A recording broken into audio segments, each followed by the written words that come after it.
Hello and welcome to Matchday Live. I'm in the company of my favourite double acts, boys. Zach Jelleb and Sam Obaseki. You good? I'm good, thank you. How are you? Yeah, feel all right, mate. All right, how you feeling, Zach? Feeling confident? Indeed. You know, I'm glad it's Premier League game. We've had a lot going on recently. I just kind of want to get back to the business and get some 3 points today. It is a big game, Sam, for all the reasons that Zach's laid out already. You do feel like today, it's got that feel about it. It's a big game, but one that we know the importance of, Leeds know the importance of, and it feels like it's the right time to play him, as they probably feel about us, in fairness. Yeah, I'm excited to see a reaction, and I think you can't really underestimate the ability Leeds have, even though they've had a few poor results in the past. Bielsa's still a good manager. They still got quality on the pitch as well. So, yeah, it should be a really good match. So, like you said, there's a lot to talk about. There's a lot to unpack before we get to kick off. So let's do exactly that and start by reacting to the midweek game. Obviously, 3-3 against Zenit. Let's have a look at the goals first of all. Then should we start with that, because it was a very, very good game of football for the neutral. Very quick start, like you said, Sam. And that's what you want from your centre forward in Timo Werner. You want him to get a goal like that and kind of give him that confidence boost coming back from injury. He started very well. We're going to talk about him in full properly a little bit later and give him the credit he deserves. But he had a great game in general. Yeah, he did, and I think he's building a lot of confidence with that goal. You can't really do much. The ball is just perfect, literally planted on his head as well. That's quality. I don't know what I would do in that situation if I was a defender, but yeah, they started quite strong as well. Like we said in the actual programme, they wanted to have a good send-off in the Champions League, and I think they did themselves proud, to be fair. Two quick goals, Zach, really changes it, especially before half-time. And like I said, me and Sam did the show in the week, kind of a little bit shell-shocked by it. And I suppose that's the reaction for a lot of fans, because we're in control. You score an early goal and you think this is going to be routine. But like we said, you know, we'd already qualified, so it wasn't. This is really nice, by the way. Yeah, this really is a nice fantastic goal, like pure, great play from Timo as well. As you said, had a great game. All in all, everything but the 3 points, really, because like you just said there, you want Timo and Lukaku linking up. You want them both to get a goal. Brilliant. Another fantastic finish. No, indeed. And look, the thing is, with the situation that we're in with a lot of injuries, it forces you to make a lot of changes. And because of that, it also means some players haven't played a lot of football, they're getting used to things. This goal here is quite frankly crazy. It's a fantastic finish. 9 times out of 10, that goes straight over the bar. What a strike. It's a fantastic strike. But yeah, when you make so many changes, and obviously the long flights over to Russia and things like this, and they've got nothing to lose as well at this point, Zenit, they can go all out, then yeah, things like that can happen. And I think, yeah, just a few too many changes. Some players maybe not quite used to being in that certain position, but we were kind of forced to be in that position. It's not necessarily our own fault. No, absolutely right. Quite a lot of reaction to the game, including, you know, it was quite a rough night in general because, like you said, for all the reasons that you laid out. But this is from Sam. Yesterday was a rough day for Chelsea for not cementing that place, but we hope to get good results in the round of 16. My man of the match goes to Timo Werner. He was good in the game. Keep it up, man. You're absolutely right. You know, there's a lot of positives to take from it. I think on the night you get a little bit shell-shocked by it, but ultimately, you know, you have to look at it as a whole. We'd already qualified. This is, I suppose, a fair point in terms of defending has been, I'd say awful's a bit dramatic. I think it's been a stretch. But below the level that we've set, which I think is a fair point for the past 3 or 4 games, but it hasn't helped.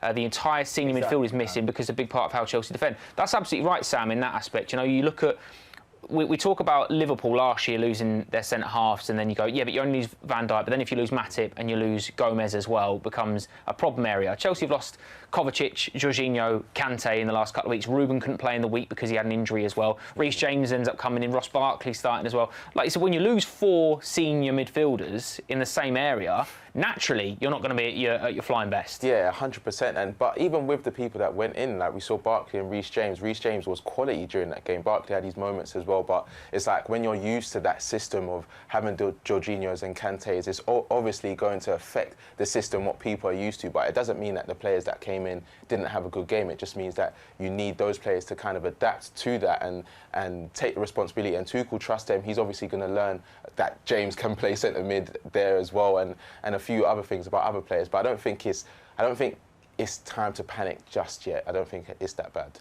No, I completely agree. And especially, you know, we speak about the quality that Chelsea got in depth. When you lose the 3rd best player in the world, the 5th best player in the world, Chelsea's player of the year from the season before last, in one area, you know, you talk about, but those 3 we were speaking about largely, how do you fit all 3 in at the tail end of last year? We go on to win the Champions League, probably large in part because those 3 are fit and firing and and competing for places. No, indeed. I mean, when you lose a player like N'Golo Kanté, you can't replace him. Like, he's irreplaceable. Like, I dread to think what's going to happen once he maybe moves on or retires or whatever it is. Let's just not think about that until it happens. His energy will play till he's 50. I'd like to think so. But it's like, how does PSG replace not having Lionel Messi? You know, how does a certain teams when these players that are just generational talents aren't there? You've got to come up with a new way. And then when you come up with a new way, and those two players aren't playing, or one of them's playing through an injury, and et cetera, like, it does get to a point where sometimes you do have to just grind out results. And unfortunately, it didn't go our way due to a fantastic strike against Zenit at midweek. But hopefully today it does. Absolutely right. Well, hopefully we can welcome a few familiar faces back into the starting 11. Let's find out. This is the team that Thomas Tuchel has selected for Chelsea this afternoon. In goal, Edouard Mendy, a back three, captained by Cesar Azpilicueta, Thiago Silva, Antonio Rudiger. Marcos Alonso comes in on the left, which allows Reece James to come back in on the right-hand side as well into the central midfield. Jorginho and Ruben Loftus-Cheek as the two. And then a front three, Kai Havertz, Timo Werner and Mason Mount. Nice. Like the look at that, Sam? Yeah, a very strong team. I'm excited to see Reece James on the right again. I think although he played really well in the middle, you could kind of see he was doing that Jorginho role. He was trying to like dictate play, but on the right he's got a lot more freedom, and we've seen the balls that he puts in for Havertz and how excited Werner is right now as well. So I'm excited to see that link up as well. Like you said, allowing Reece James to go back to right wing back, he's the best in the world at the moment in that position. So you want him to be in the position that he's best at. Reece James at the moment is quite frankly on the verge of going supernova. Like, he's on the verge of people sitting there and going, yes, he's the best in the world, and that's not easy. Trent Alexander-Arnold is also fantastic as well for Liverpool. Kyle Walker's been brilliant for Man City. Hakimi at PSG is not too bad. But with what Reece James and this formation allows us to do is get him up that pitch. You know, he still has to do a bit of defending, but he gets up there in the right wing-back position and does what he does best, and it's being clinical and it's creative and it's putting some of the best crosses in the world for his teammates. And I mean, it's great to see Kai being back in the lineup as well, because I thought against West Ham it was such a shame because he was really starting to find his feet in that position, and then now he's back, which is good. Hopefully that injury is completely gone. But yeah, Reece James, man, like I am worried for other teams and what he's going to be like next season if he continues on this path of just greatness. Completely agree. And the back three as well, you've got experience in there. Antonio Rudiger, Azpilicueta and Thiago Silva, a back three that was largely the back three when we won the Champions League last year. So you've got a sticky period as such. You're bringing experience, you're bringing players that know how to get you through it, and that's exactly what they are. Yeah, 100%. With that back three, you just feel safe, you feel secure. And I thought Rudiger's screamer coming today for some reason, because he's been trying this season and he's got very close, and he doesn't shy away from getting forward with Thiago Silva helping him defend as well, and Aspi as well. I think with that defence, you just feel a lot of assurance and feel safe. So feeling good. Oh, completely agree. Quality. Again, like 37 years old, just continues to be so smart. Like I had a stat earlier where it was like he's only making like 0.4 tackles. Not getting too static, but he's making like 0.4 tackles a game, which shows like he's so intelligent with the way he plays football. He doesn't need to make a tackle. Like he reads it. He just gets. He either makes the run early or he drops off. Like he's so good at it. About just at defending, like it's a pure art, but not defending like he's making slide tackles and tackles. Just like the intelligence of defending and being clever with the way you position yourself. Like at 37, man, it is quite frankly scary. Like players are retiring at 33, 34, and he's winning a Champions League and playing in a team that's challenging for the Premier League. Like, it's so impressive. I'd make a prediction that Matt Davies-Adams is going to have to make more tackles this afternoon because he's next to Jason Cundy and Jason's a fidget. Boys, over to you. Yeah, I've got my elbows ready, Joe. Don't worry. This is it's an unusual gig for me being next to Jace, but I'm not usually that far from him, so I've usually got a bit of earache at the end of the game. I think we'll probably get that. Sorry again, about that. Yes, there is the odd occasion. Hopefully today you'll have more earache.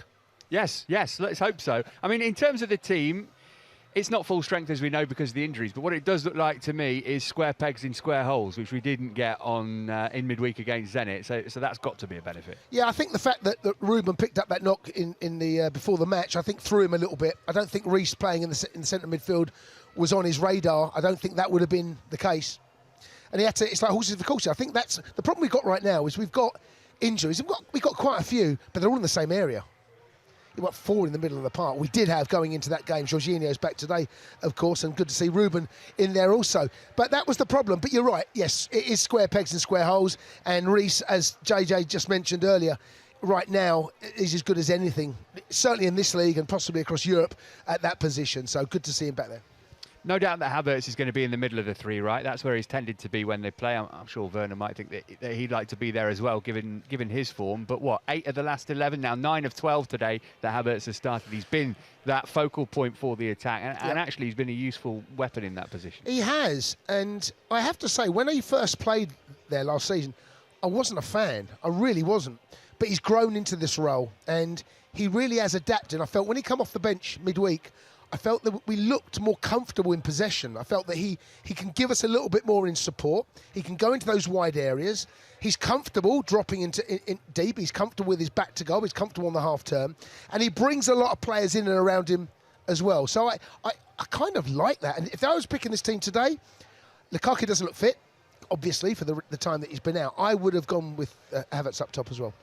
We know what Jorginho brings Chelsea and what they've missed in his absence. We also know, because Thomas Tuchel told us, that he's not fully fit yet. Therefore, there's an emphasis on Ruben. What are you looking for him to do that maybe has been absent in midfield in recent weeks? Do you know what? Just drive at defenders. Look, Kovacic has been out for a long time, and whenever you've got Kova in the team, Kova can turn defence into attack in the blink of an eye. He seems to dip his shoulder, sees gaps and goes for them. Ruben is very similar. Physically, though, far more imposing. He's got good feet, can travel quickly with the ball, physically very imposing. I would like to see him break those lines and take one or two not risks. Just, once you get into those areas, or once you feel you can get in, don't release it, go sideways. Can you take that responsibility and go in there and join the attack? That's what Ruben's good at, and I felt we've missed that in cover. Just looking at the team, it feels like Chelsea are well stocked down the right-hand side, and that might be somewhere to get at Leeds, because we're thinking that their regular right-back is not going to be playing right-back today. Their injury problems are arguably worse than Chelsea's at the moment. But you've got Azpilicueta, who can back up Reece James going forward, and we presume it will be Mason playing the right side of the three. That looks like an area where Chelsea could have some success today. Yeah, Reece has really given us a different dimension down this right-hand side in the last 18 months, 2 years, since he's emerged now is a focal point to our right-hand side attack. I think that Aspie can also add to that. The Aspie cross, with those areas that he dropped, I see your smile there, where the Morata, where he used to link up with it, those balls into there, because Havertz is good in the air. You know, he's not the biggest lad in the world in terms of size, in terms of width, like Lukaku. He's tall, but really he's got good timing. I think that's an area he can really look to dominate. All the emphasis is on Chelsea, of course, but it's worth pointing out, as I said, Leeds without key players. Calvin Phillips won't play for a few months. Miss. They don't have their captain, Liam Cooper. They don't have Patrick Bamford. Yeah, good time to play him. Let's hope so. Right, we'll be back later. We'll hand you back to JJ now. Cheers, boys. Nice one. So let's go straight into play predictor then. Obviously, you can have your say and you can win loads of really cool prizes. Score, first goal scorer, those are the easy ones. Everyone's got an opinion on it. So I'm going to go for you the more obscure ones. OK, go on. Possession. 64. Nice. Chelsea. Nice, OK. And then Sam, Chelsea. shots. Ooh. Not on target, just shots. Just shots. The whole game, yeah? Yeah. Not the first half. 15. 15, nice. Yeah. OK, there you go. So listen to the boys, get those in, and then, you can... I mean, also, maybe don't listen to us. You ever got it right. So let's get some reaction then from the team news on social media. This is really cool. Timo and Havertz link up. Love that, love that. Big Rudiger energy as well, nice. Werner, Havertz and Mount, let's go. Yes, absolutely. It's a nice little front three, that. Yeah, we like that a lot. And this one as well. Incoming Werner hat-trick. That would be an absolute dream, wasn't it? We're going to speak about Timo Werner very, very soon, in fact. So time for the social.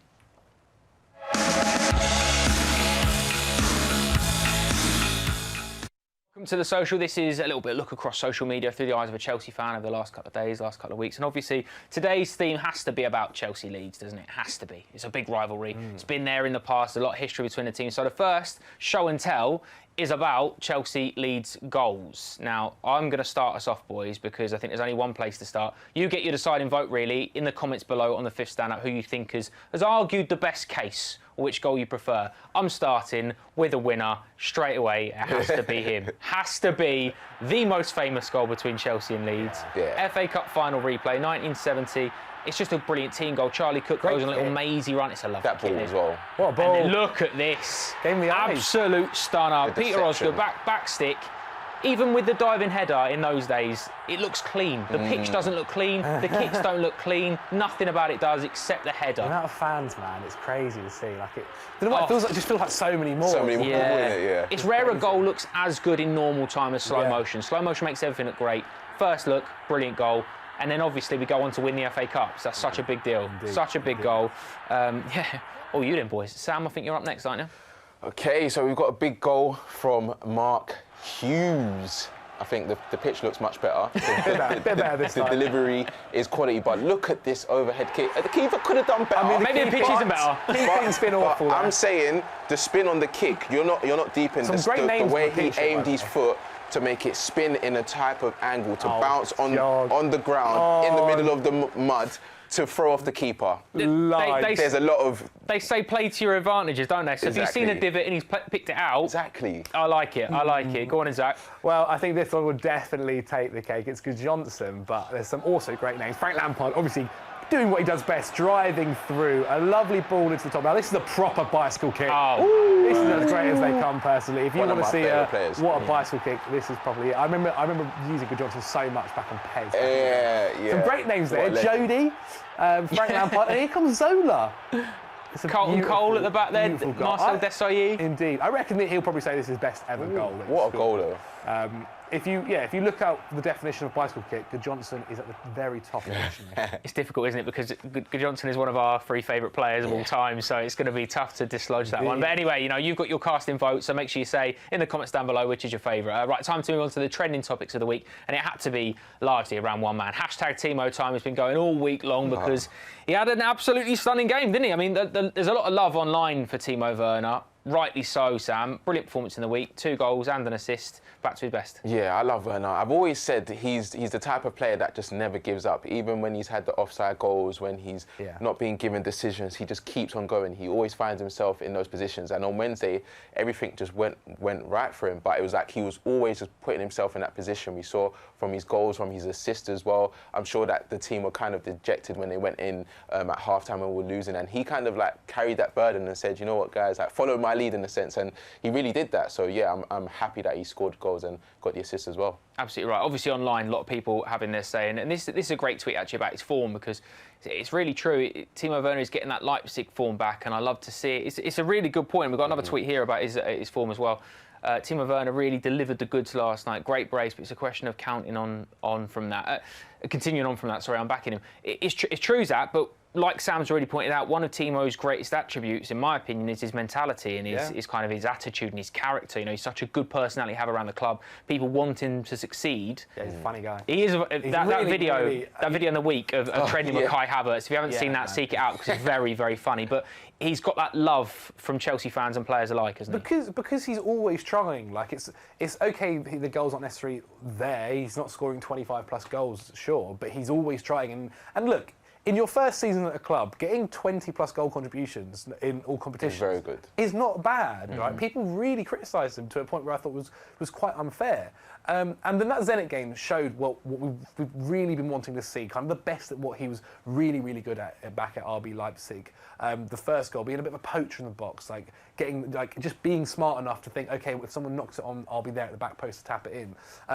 The second goal that Chelsea scored, the link up there, is brilliant between Mason, and then to have the knowledge of Lukaku's there, because that's also what Lukaku had at Inter Milan with Lautaro Martinez, a really good kind of second striker that he linked up with really well, and maybe we'll see that duo. And the third goal is kind of really prime Werner to bring it on, take it into that space, and then have the shot and fire away. And as you said, he's been unfortunate maybe over the past couple of months, but hopefully this is the start of some form that we can see continuing. Completely right. I mean, he's got 34 goal involvements in 64 games for Chelsea, which kind of says it all. At all, man. These tweets kind of back up your point, Zach, about everything you're saying there, mate. I thought Timo Werner was incredible yesterday. That's the Timo we all know he can be. I hope he can start the weekend as well as keep up that momentum. And this one here as well, this one about gives his all every day. Nothing makes me happier than seeing players like him succeed. But he does things as well that I think don't get noticed. Like statistically, they don't get noticed, as they don't go down as an assist, or they don't go down as a goal. Like the runs he makes off the ball, it creates so much space.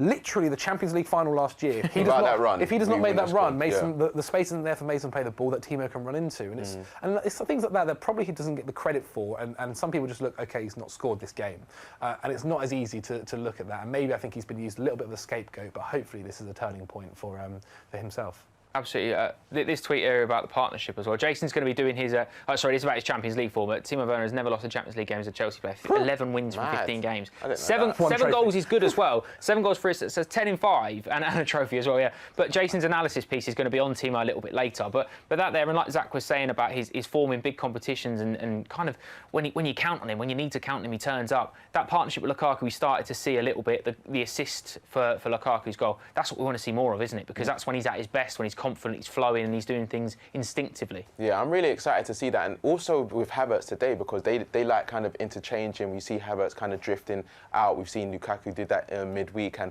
Werner's always going to be that willing runner in behind and always try and play the ball into the box and find his partners. And he's also selfless as well. If there's someone else in a better position, he's going to try and find them. If he finds a little slot to shoot, he'll shoot as well. So you want players like that who are selfless in those positions, especially with all the noise around him scoring so many goals. It's like he's just blocking it out and he's focusing on what's best for the team. Completely right. I mean, these tweets here about his partnership with Lukaku is so true, because, like you've already said, Zach, I mean, this kind of makes the point about Lukaku and Lautaro Martinez at Inter, but also with Timo Werner, his best season at Leipzig was when he had Yusuf Poulsen, who was playing as a big central striker, and he could kind of feed off the left a little bit. So, as a pair, it really does favour the both of them. And obviously, you know, we want to get in a position where we can play both, but also it's very difficult to create a partnership when you've got 3 players. I mean, this is the benchmark, isn't it? You look at Jimmy and Ida, but the partnerships we've seen over Chelsea over the years, we're in a position now where you've got to fit 3 names into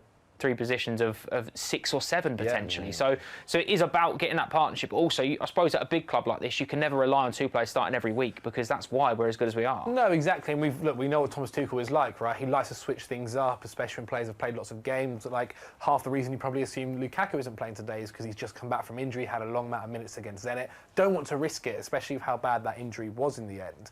And I think for Werner, like, he's come into a really strong amount of confidence. And as Sam said, like, yes, there's a partnership with Lukaku that's growing, but there's a partnership with Chilwell when he was playing down that left wing, with Kai Havertz up top, with Mason Mount. Like, there are partnerships creating all over this pitch. And I think he's got a good... He's very good because he's versatile. He doesn't have to play as that number 9. He can play off the left wing. He can play as a second striker.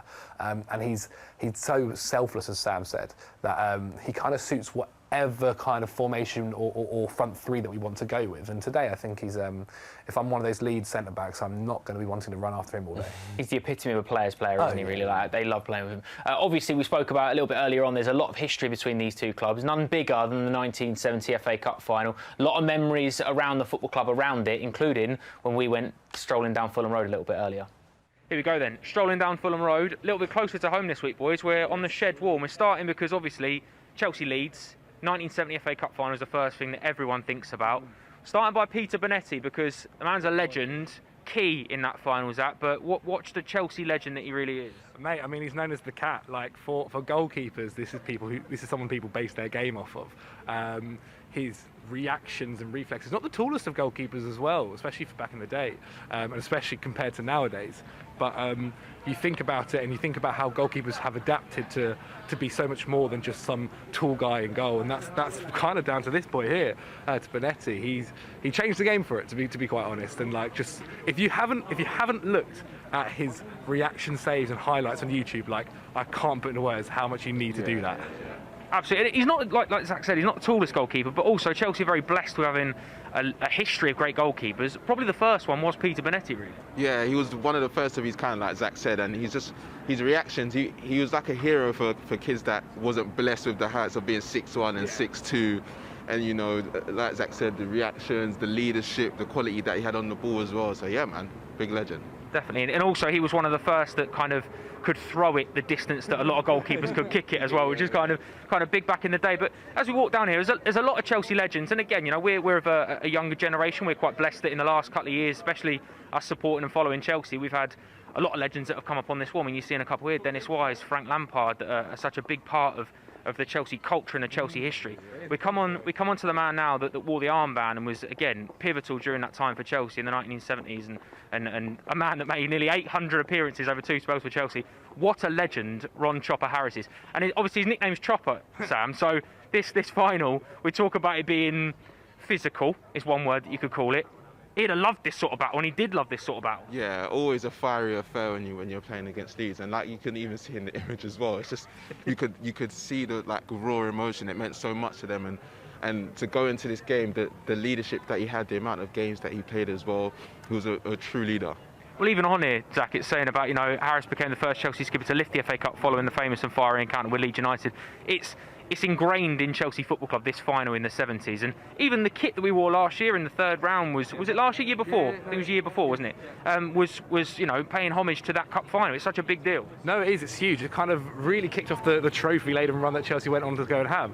795 appearanses is quite frankly ridiculous, Yeah. especially during that era as well, where with the way he got the nickname Chopper, he used to give a lot of injuries rather than take them, to be quite honest.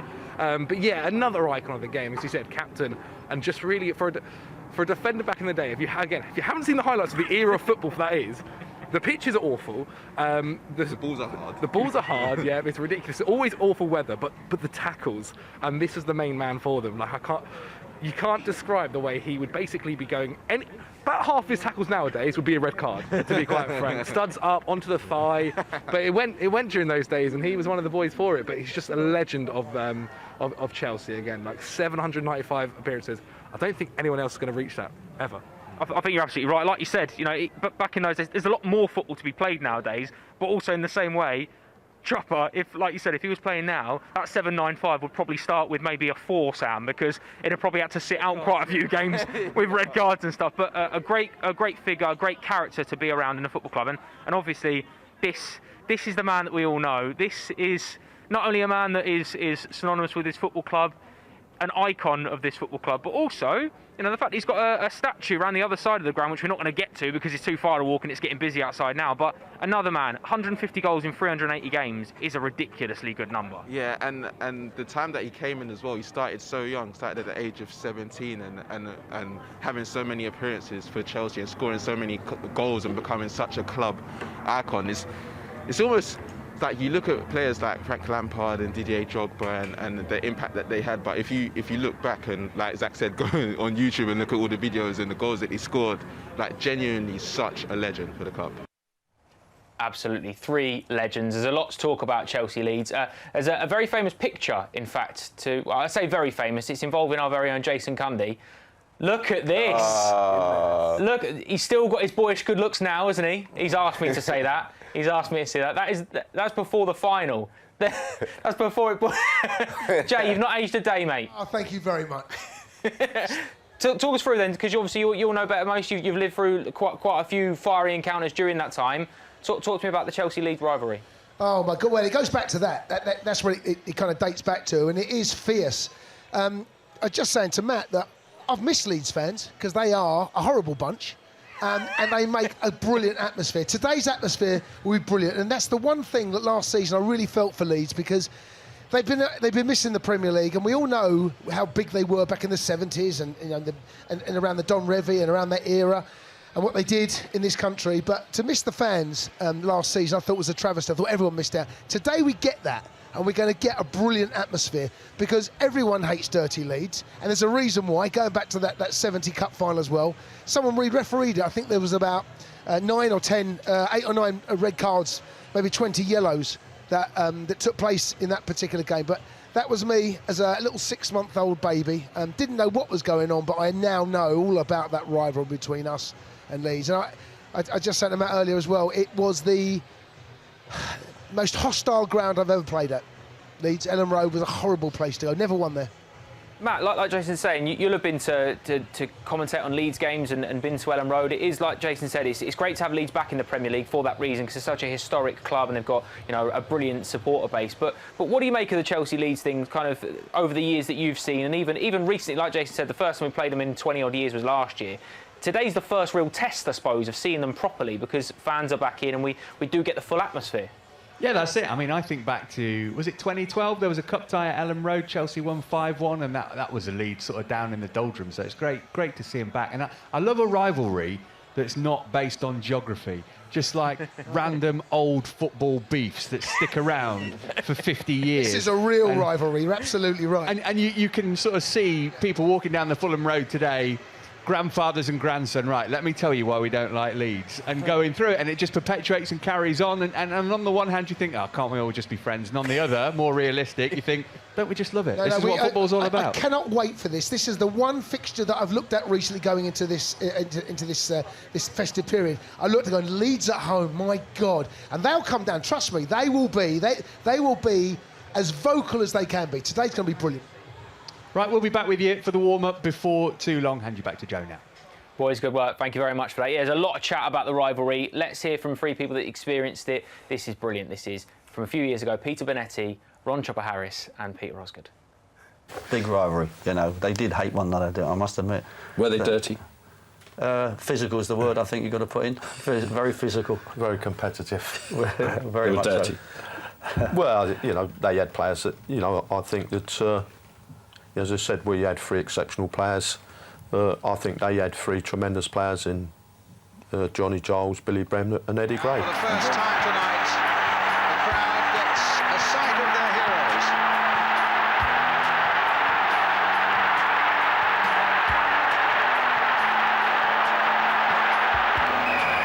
away we go.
Osgood's got on his run.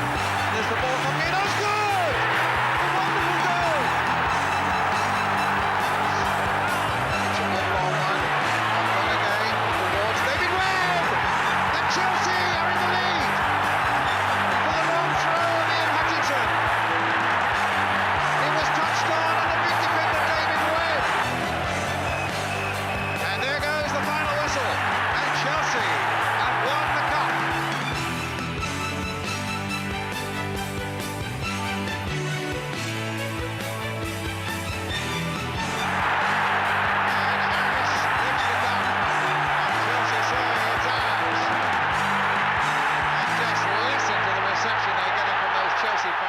It was, as I say, a great Chelsea side. And we knew we could match them. We matched them for that, and we could do. There was no problem about that. The skill factor, we still thought we had as good as them. I mean, they had Gilesy and Bremer in midfield. They had, Eddie Gray, superb player. Dave did a great thing. When we played at Wembley, Chopper played at centre half, and Webby got the biggest roast in his life at right back from Eddie Gray. When we went up to Old Trafford, he changed it round and Chopper kicked Eddie Gray after 5 minutes and he absolutely larruped him. He really did, hurt him big time. And he said, son, that's what you're going to get for the next 85 minutes. And he didn't disappoint him either, Chopper, I promise you. And, because I always say, he said, everybody says Ozzy won the FA Cup for us because he scored in every round. He said, I won the FA Cup. He said, because I kicked Eddie Gray. And he could be right, to be honest. It's incredible, and I love hearing them speak about it. Fiery is exactly it, and obviously, there is a part of us that is glad that football isn't like that nowadays because I would have you'd be injured. I know what you're like. You'd be injured. I would have enjoyed it though. 5 minutes. I would have enjoyed it though because it's the fact that when they were getting some of the challenges, like they were getting stuff flying in and they were just looking at what's going on next. They wouldn't be rolling around or anything. It's just, okay, cool, I'm going to get you next time. Yeah, that's it. It's like vendetta. Everyone's got each other's name. You did me, I've got you later on. Yeah. Like you say, that was part of it, wasn't it? That was part of football. And even the story at the end there, talking about, that was part of it. You set him on him early and then you let him know it's going to be a difficult afternoon. But that, I suppose, was part of the reason that Leeds were so good, because Leeds were very good at that. Very physical, very good football inside. Norman Hunter in that side, Billy Bremner, they talk about Alan Giles. So many players that are good at football, but you had to have both. You had to have that balance between two. It's a little bit like nowadays, they say that the best teams have to be good at dictating the match. Yeah, and almost understanding gamesmanship a little bit. Yeah, we call it kind of like playing the game a little bit nowadays. Whereas then it was very blatant of just your best player, we're going to break him, and we're going to make him not want to come near us or get the ball at all. It's crazy to think over 50 years like the game has changed that much now, where to the point of one bad shoulder barge and you can be booked for it. Whereas there are some challenges in there. I quite frankly. They're career enders. Looking at it. I'm surprised some players weren't. Like, it blows my mind that Chopper played nearly 800 games when he was giving those challenges. He would have been receiving half of them as well. To play that amount of games and those many fixtures and to stay fit for that long. Absolutely, like, blows my mind. Whenever we talk to Pat Nevin about it, and he's just like, I used to get it all the time, and this, I'm just like, how would you survive? I'd have been going back home in an ambulance every day. It's mental. Really is incredible, isn't it? So many good memories, and hopefully another good memory to add to the tale today. Right now, though, time to hand over to Matt and Jason for the warm-up.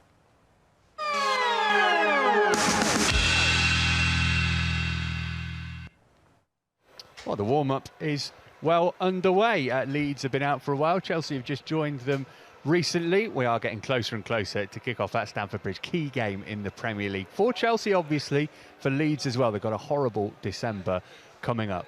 Let's take our 3 points for 3 points then. Jace, we'll start with closing the gap between defence and midfield. How are Chelsea going to do that today? And does the fact that Thiago Silva's in enable that to happen a bit more easily, because he can kind of bring the ball out a bit more? Do you know what? I was just speaking to Clive Walker, who's on the gantry here as well. We were discussing the last 4 or 5 games and how things have kind of unravelled quite quickly. But I think there have been some mitigating circumstances to that. The goal against Manchester United here, Jorginho, was an error. He'll accept that, we know that. It's not that they've carved us open. The game against West Ham, the back pass from Jorginho, and then Mendy decides to do step-overs in his box, and we get punished for that. And then, of course, we then concede that goal, which is a little bit of a freak from Arthur Masuaku, but it's a goal nonetheless, and we got beat. And then you move fast forward on to what happened on Wednesday, and actually I thought we were a little bit of a mess defensively as a unit, as a back three. I thought we were all over the place. I think what we want, to go back to this question now, what we want to do now is become solid defensively. And even though the back three or back five take, and the keeper take a lot of credit, actually the midfield have a crucial role in that. We've missed N'Golo Kanté, no question about that. But what we want to start to do today, I'd love to clean sheet, please. First, that's the first thing, clean sheet. Let's not get beat. Let's go back to what we're good at. Really good at under Thomas Tuchel. And that midfield and that defence, the relationship is absolutely vital to keeping a clean sheet. So Ruben's in there today alongside Jorginho, happy with that. Thiago Silva's at the back. We've got a lot of experience in that, in those three between them, in particular with Jorginho and of course Silva as well. Huge amounts of experience. We want to make sure that triangle is absolutely perfect. Ruben's going to get through a lot of work today, isn't he? We mentioned what he can do in terms of breaking lines and coming forward, but he's going to be relied on to defend a bit more than Jorginho. Yeah, I mean, physically, you look at what he's got as a player. He's like a cruiserweight boxer. His physique is superb. He's quick. He's nimble. Got great feet. He's not, he can turn in very tight spaces with both with and without the ball. And he's going to be absolutely vital to the way this is going to work. Jorginho, we know what Jorginho is. He's a link player. He's not going to break up attacks. That's not his job. But he needs someone around him to do the water carrier, if you like. That's being unkind to Ruben, to suggest that that's the case. But the partnerships, and that's got a little bit of everything. But big responsibility on Ruben. I would also like to see, as I said before, Ruben go and join. Jorginho can't really do that. He ain't got the energy to go back and forth. But get Ruben, go and join your centre forwards, go and join Havertz, go and join up with go and be the extra man up in attack. Well, that links us to point 2 quite nicely, which is continue the fluid, free-flowing attack from the second half in Zenit. So we're wanting the likes of Ruben to get involved with that, but with this front three in particular of Mason, Kai Havertz and Werner, fluidity is one of the words that you use to describe those three anyway. Definitely. I felt we looked better, more fluid, more comfortable with Havertz up top than Lukaku. I don't think Lukaku, he's not fit. He's definitely not 100% fit right now. But his game really has adapted since he's been here, Havertz. he's comfortable playing that role. He can drift into wide areas, and if he does happen to drift slightly deeper than maybe we would like, you then have the pace of Werner, which can stretch their defence. So we're evidence of that second half against Zenit. But the three up top there will be no one. It's not like there's one person rigidly have to stay in that role. You can have Mason, which he's done before under Frank even, playing furthest forward. You can have Timo the furthest forward. You can have Kai perhaps dropping out on that right-hand side. So yes, that attack is far more fluid. With Lukaku up top, he ain't going to drift out wide. It's not really his game, and you don't really want him out there. You lose something in the middle of the park. But yeah, that front three would be the three I would start with today. And the feeling maybe that Mason Mount is looking like last season's Mason Mount again. Yeah, definitely. There's a match sharpness about him. I think we have to look back at what happened during the Euros and the back end of last season, how many games that he played. There have been very few players that had that campaign with England that have continued the form they showed last season. Declan Rice is one of those, clearly, and I think that Mace might have been one of those just to have suffered a little bit. The amount of football, the emotion that went through last season, not just with Chelsea but England. That was a huge. Think about that for a young man, what he went through that summer. And there's the injuries as well. But I have to say, against West Ham first half, I thought Mason was excellent. I mean, he was superb. Getting on the half turn, wanted the ball, always showing. He's a brave boy. Always takes it in tight areas. Will always offer. Always supporting. Doesn't hide away. Yeah, it's another one of those players that's starting to come back to the form we saw last season. The final of our 3 points for 3 points today regards the opposition. Respect but don't fear the Leeds attack. I mean, Rafinha aside, we don't quite know whether it's going to be Dan James or Tyler Roberts who'll lead the line. Some reports in the press saying it might be James. Roberts is the out-and-out striker. Between them, they've scored twice this season, so there's not much to fear there. And the absence of Bamford, as we touched upon, is crucial for them, isn't it? Because he's so key to how they play. Yeah, this is a good time to play Leeds. They are suffering with injuries. They have not been the team they were last season. I felt last season they were slightly naive the way they went about games. Bielsa plays an attacking brand of football. Is happy to be open to play against, but it's risk and reward, and that reward sometimes, if it doesn't come, then the risk plays a huge part. And there's a number of goals they conceded last season I can think of. There was one against West Ham. There was at Ellen Road where they got carved open, and against Leicester as well. If you defend well against Leeds, you will get chances. That's an absolute certainty. They have not been quite as cavalier this season. I found they've been very slightly more reserved, and I wonder whether it's down to the fact they've had injuries. Also, just looking at last season, can we be a little bit more defensively minded? And they've seemed to haven't got the balance between being that attacking threat, which they were brilliant at, and defensively solid. They look a little bit lost in between two stones right now. Our player who we're going to focus on next is somebody who is always the subject of conversation amongst Chelsea supporters and indeed the wider football world, in Timo Werner. 3 goals in 3 games for him after his brace against Zenit. It was arguably one of his best performances in a Chelsea shirt. Let's have a look more at Timo now. There's no doubt about it, Timo Werner had his best game of the season for Chelsea, and arguably one of his best games since he's been here. Whenever we talk about Timo, we always say the same things. What are his strengths? He's incredibly quick, he breaks the defences, he breaks the lines, and he can stretch defences. But I'd like to see more of this, running from deep, taking players on. He needs movement in front of him, and this time Lukaku finds a little bit of space. Remember the goal we scored away at Newcastle last season where he set up Tammy? That's what he can do, and I want to see more of it. Again, stretching lines, that pass is not difficult, and really, he should get onto that. It's a straight ball, just don't have enough pace on it. Again, stretching defences. They're scared of him, getting runners in beyond him as well. But I want to see more of this. Link-up play. We don't see enough of this. It's a brilliant 1-2, Barkley plays him in and he sets up Lukaku, totally ripping their defence apart. That's what I'd like to see more of. Since he's been at Chelsea, he scored 17 goals in 65 appearances and had 17 assists. Those numbers could be better, but I'd like to see more goals from him And the last time he scored back-to-back goals for Chelsea was last November. Can we see it again today?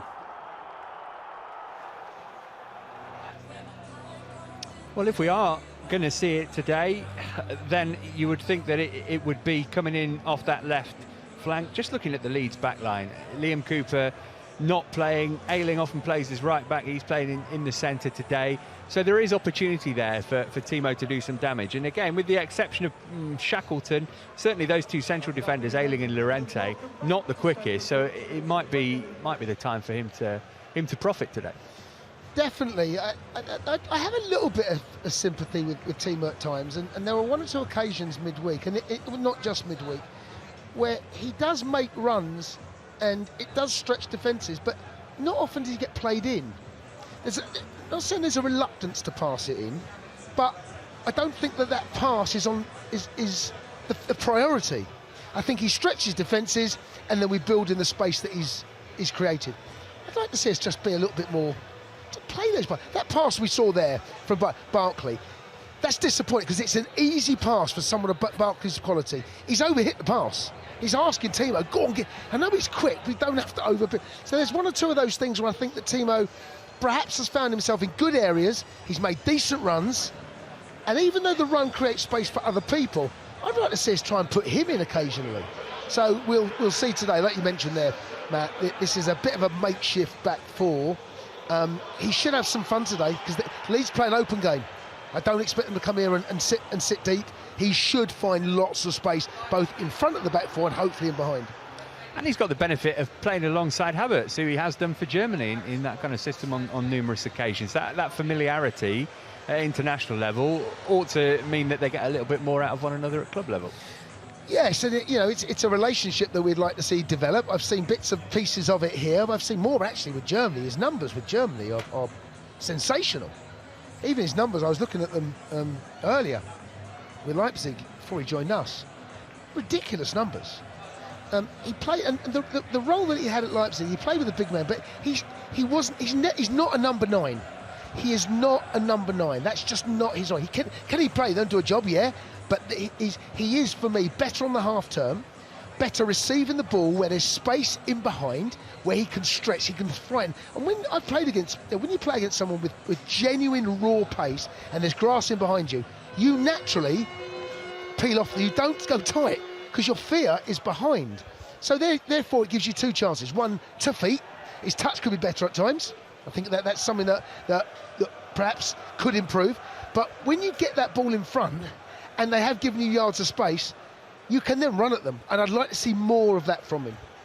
Right, let's have a look at our one to watch today. It is Jorginho back in this side. He's played more Premier League football than anybody else under Thomas Tuchel. And because of that, he is a pivotal part of this side, obviously. I just wonder, you will have played through injury before. How easily can you put that out of your mind that you're not 100%? And you obviously can't put it out of your body, no. So you will be feeling the hip still. But is that something that you're conscious of? Do you know what? It depends what injury it is. If it's a soft tissue, you worry. If it's a muscle, you're always thinking. If it's a knock or a contact, you can run through it. You know it's not going to do any more damage. It hurts, but it's if there's ligaments or soft tissue, that's where you start to perhaps change your game. If it's a whack, you get through that. That's mentally, that's not a problem. But he's a vastly experienced player, and he would have been in these situations before. As long as it's not soft tissue, he'll be fine. Well, let's hope so. Kick-off getting ever closer now. A shade over 15 minutes to go until we get underway. Jason and I will be bringing you live commentary on the Fifth Stand and ChelseaFC.com. Thomas Tuchel, a wide-ranging interview that he did with us yesterday. Let's hear what the boss had to say now.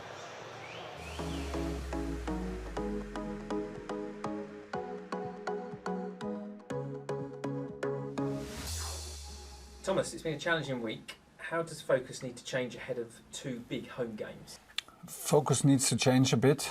We need to be on our top level, especially. We cannot drop focus when we lead. This is what happened to us, I have the feeling, in the last 2 games. We had 4 times the lead. We only managed to get 1 draw and conceded 6 goals. So It's only 2 matches, but it's a bit too unusual to just turn away and think that things will solve themselves. We have to take care about it again. This is where we're good at and where we need to go back. A quick injury update, because you've given one in the press conference already. But have you managed to speak to Mateo Kovacic this week? And how bad is Trevor Chalobah's hamstring injury? It's an update on that. Well, Matteo is in daily contact with our doctors and had some symptoms, but he feels okay. Trevor and N'Golo will be, as it seems, back in team training next Tuesday. So I don't know if Everton game on Thursday will be maybe too early, but let's take it step by step and hopefully they come back on Tuesday. Looking ahead to tomorrow, how much did you know about the rivalry with Leeds before you came here?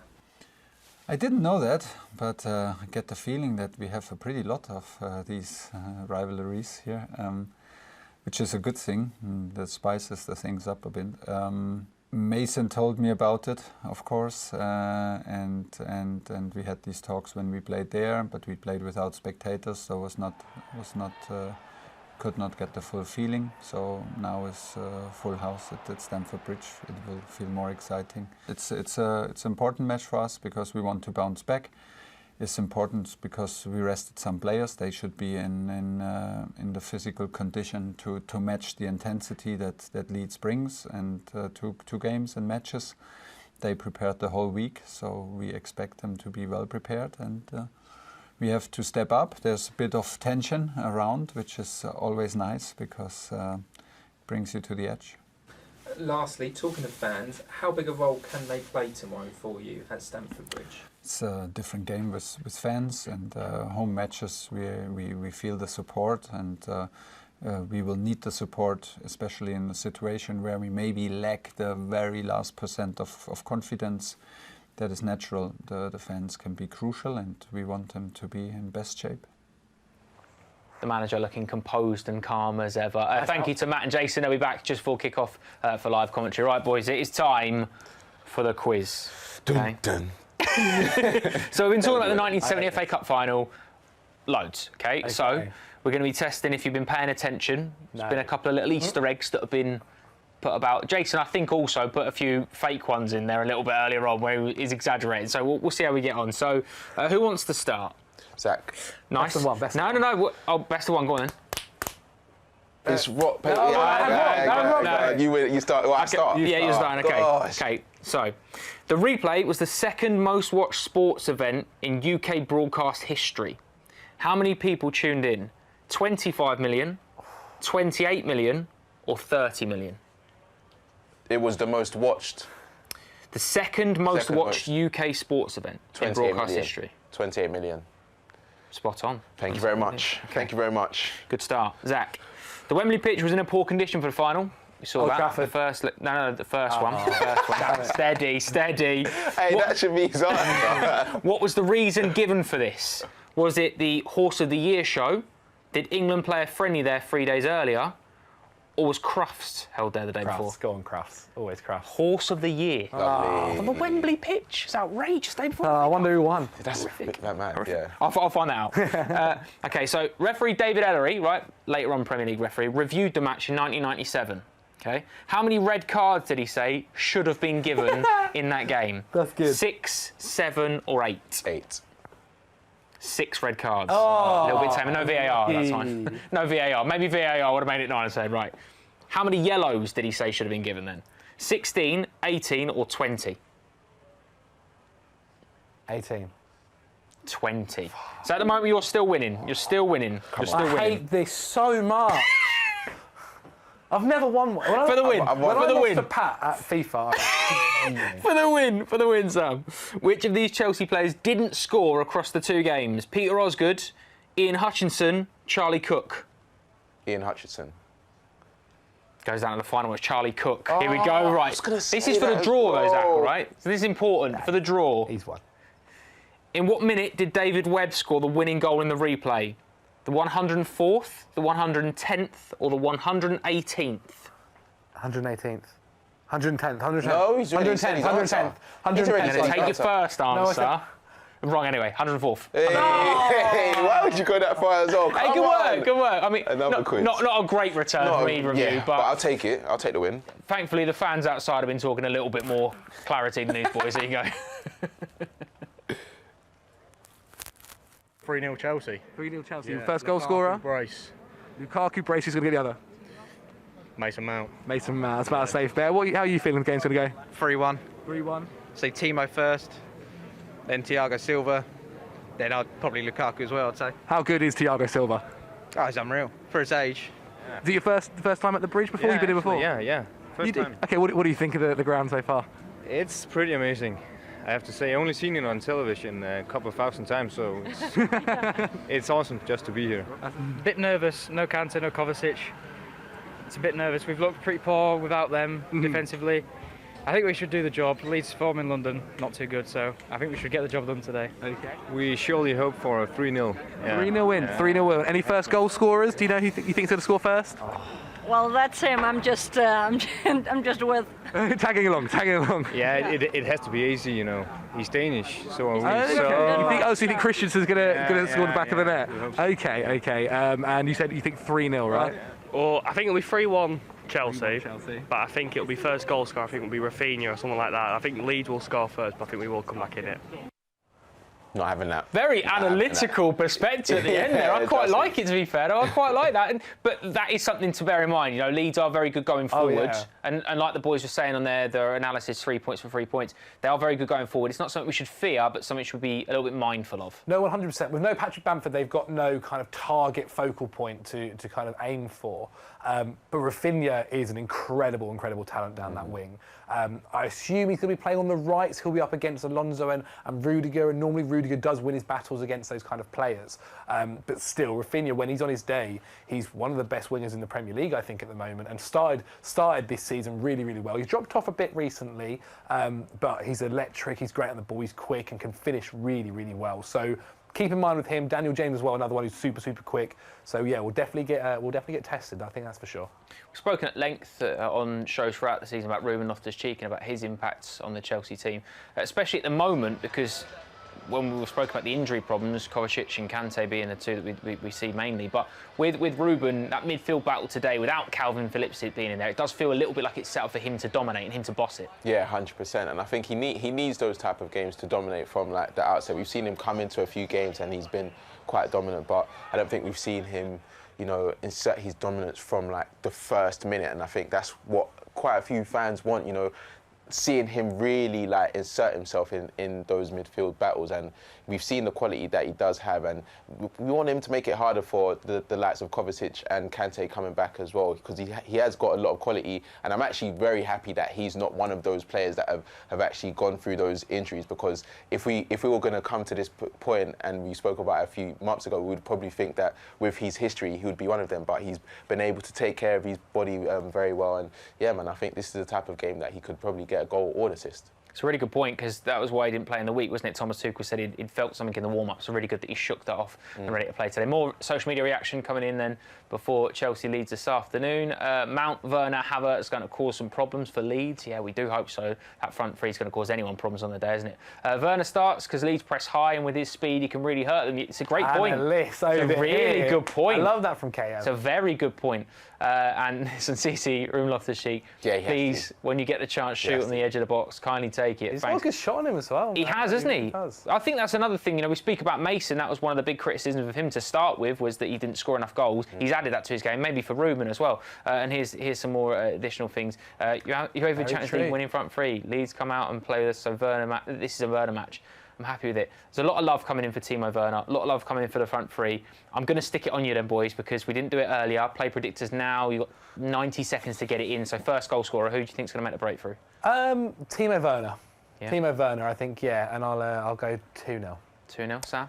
I'll go Mount, you know, Mount first goal scorer, and then 2-0 as well. 2-0. Clean sheet today. If we can keep clean sheet today and score, I'll be very happy. Absolutely right. Good work, boys. We'll be back at half-time. Up next is first half commentary of Chelsea Leeds from Stamford Bridge. Matt Davies-Adams and Jason Cundy.